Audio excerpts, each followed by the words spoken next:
अपने पैरों के नीचे से धरती खिसकती सी मालूम होने लगी। जिस तरह विद्यार्थी एक बार फेल होकर दूसरी बार परीक्षा में बैठते समय घबराता है, उसी प्रकार हेमराज के सिर दर्द से लालवंती व्याकुल हो गई। बच्चों, व्याकुल अंडरलाइन करेंगे। गांव में दुर्गादास वैद्य अच्छे अनुभवी व्यक्ति थे। बच्चों, वैद्य अंडरलाइन करेंगे।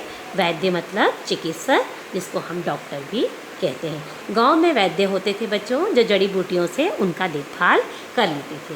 लोग उन्हें लुकमान समझते थे। अंडरलाइन करेंगे।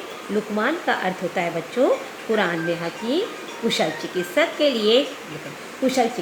लिए इस नाम का प्रयोग किया जाता है। सैकड़ों रोगी उनके हाथों से स्वस्थ होते थे। आसपास के गांवों में भी उनका बड़ा नाम था। लाजवंती उड़ती हुई उसके पास पहुंची। उड़ती हुई बच्चों, यानी कि पंख लगे हैं तो उड़ गई। उड़ती हुई मतलब दौड़ती हुई फर्राटे से। जब आपके घर में कोई बीमार होता है या कोई परेशान होता है तो आप कैसे जल्दबाजी में सारी चीज़ें करते हैं, उसको हम उड़ती हुई मतलब फुर्ती से उसके पास पहुंची। वैद्य जी बैठे एक पुराना साप्ताहिक समाचार पढ़ रहे थे। साप्ताहिक सप्ताह में एक बार आने वाला। लाजवंती को देखकर उन्होंने पत्र हाथ से रख दिया और आंखों से ऐनक उतारकर बोले। ऐनक मतलब चश्मा। क्यों बेटी, क्या बात है? लाजवंती ने चिंतित सी होकर उत्तर दिया, हेम बीमार है। वैद्य जी ने सहानुभूति के साथ पूछा, कब से? आज ही से। कहता है सिर में दर्द है, बुखार तो नहीं है, मालूम तो नहीं होता। आप चलकर देख लेते तो अच्छा होता। वैद्य जी का मनोरथ सिद्ध हुआ। बच्चों, मनोरथ अंडरलाइन करेंगे। मनोरथ का मतलब होता है उद्देश्य या लक्ष्य। उन्होंने जल्दी से कपड़े पहने और लाजवंती के साथ हो लिए। लाजवंती के साथ होना मतलब उसके साथ चल देना।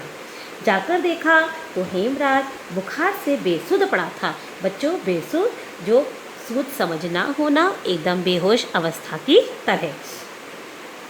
वैद्य जी ने नाड़ी देखी, माथे पर हाथ रखा और फिर कहा, चिंता की कोई बात नहीं है, दवा देता हूँ, बुखार उतर जाएगा।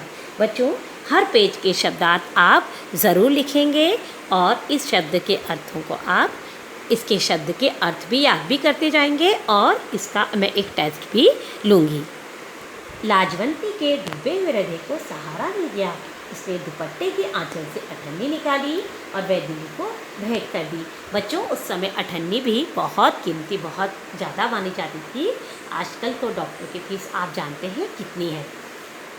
वैद्य जी ने मुँह से नहीं कहा, मगर हाथों ने मुँह का साथ न दिया। उन्होंने पैसे ले लिए, क्योंकि बच्चों हो गया।